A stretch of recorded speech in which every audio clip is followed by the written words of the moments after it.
Raw just had their first show on Netflix, and I'm here to break it down, explain it, give my review on the show after you guys blew up on the predictions video, so I appreciate that. Thank you to everyone who are subscribed from those videos. I thought the show was good overall, and all those people that are saying this was a failure, this was terrible, this did not live up to the hype, they overhyped it. I think those people are kidding themselves, okay? It's a little crazy to think that this show is going to be top A1, the greatest show of all time. I think that's a little crazy to think. Now, there were parts of the show that I did not like, and I'll get into that in a second, but I thought all the matches were fun and good, and great for a first-time viewer. I thought the matches were good enough.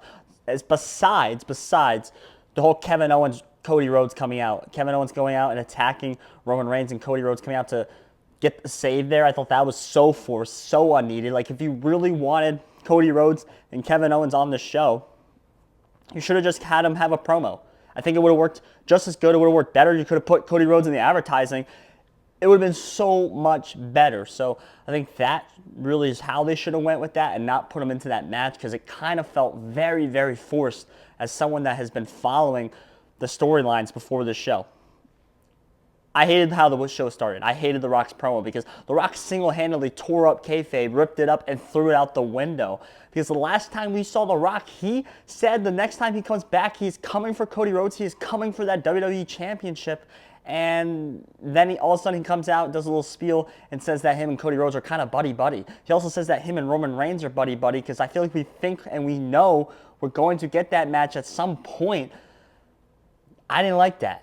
It kind of made it feel like, oh, this is like we're seeing behind the curtain kind of thing. And I think that's so bad. WWE's giving away, oh, we're heel, the face. They're talking about it out loud. Because how are you going to expect? This is why I think the Wyatt Six hasn't been doing well. Because you're literally saying this is fake, and then you want fans to believe in a group like that. Like, this is why I don't think there's certain aspects of WWE that is working right now, because you're showing behind the curtain too much.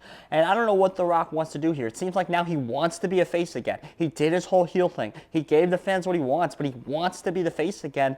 And maybe that leads to a Cody Rhodes heel turn. Maybe that leads to a Roman Reigns back to heel, so we get that match. That might all be possible. I guess we'll just have to wait and find out. I already talked about the Roman Reigns Solo Sikoa match. I thought it was a good match. Besides the whole Cody Rhodes Kevin Owens thing, I think the right winner won in Roman Reigns. I was hoping after The Rock gave him the Ufala, he was going to rock bottom him or something. We did not get that. And that tells me that I don't think The Rock will be involved in plans for WrestleMania. I don't think The Rock will appear at the Royal Rumble. I think The Rock is going to sit this one out at WrestleMania and will not be involved in any match, because I think they would have put the breadcrumbs. I think they would have planted the seeds, and they did not.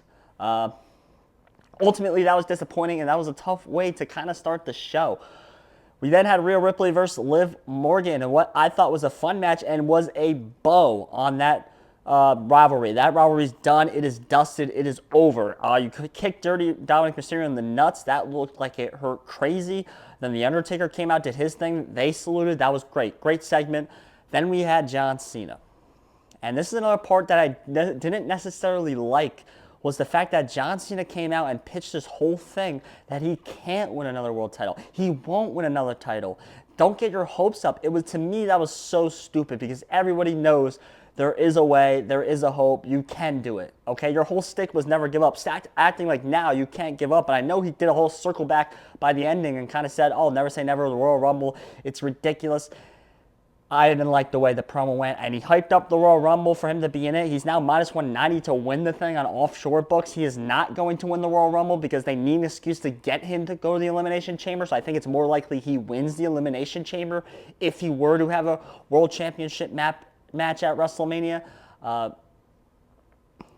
Yeah, ultimately, I'll give that segment kind of a shaky hand, because I don't even know if it doesn't seem like he's going to be a full-timer. I think he's going to be a part-timer, which is not great at all either. I wanted and thought Logan Paul was going to come out and maybe set up that match for a Royal Rumble. I thought that would be way better, honestly, in the moment, but looks like that's not going to happen either at this moment.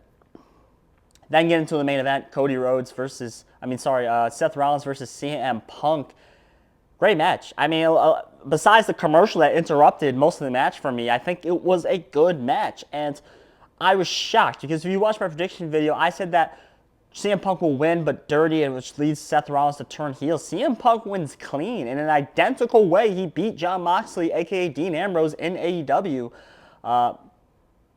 What happens next for both wrestlers? I don't think there's any way in hell this is the last match between these wrestlers. I think we will get more at some point down the line, probably at WrestleMania. I think we just have to get Seth Rollins as a heel. And I think the only way we get Seth Rollins as a heel is if the only way we get Seth Rollins as a heel is if they're making another match and want him to win. Because the only way we're going to care for him and think that he can win this match is if he unlocks a different side of him, which would be a heel side of him. Ultimately, my name's Joshua. So if you like WWE videos, you like sports in general, I promise this is the channel for you. So go click the subscribe button. Should be a little icon on the bottom. Just hit it, hit subscribe. We're so close to 200 subscribers. I thank you all who subscribed from the prediction videos. Go watch these videos that YouTube recommends. Go watch this playlist. I don't know what side it's on. It's on one of them. Go watch the playlist because it has all my wrestling videos that I made, including the predictions. If you want to go back and watch how I did, I'm pretty sure we went 3-0. Got a little stuff wrong. Like I said, CM Punk was going to cheat, but he didn't. Ultimately, my name is Joshua Sane. Thank you.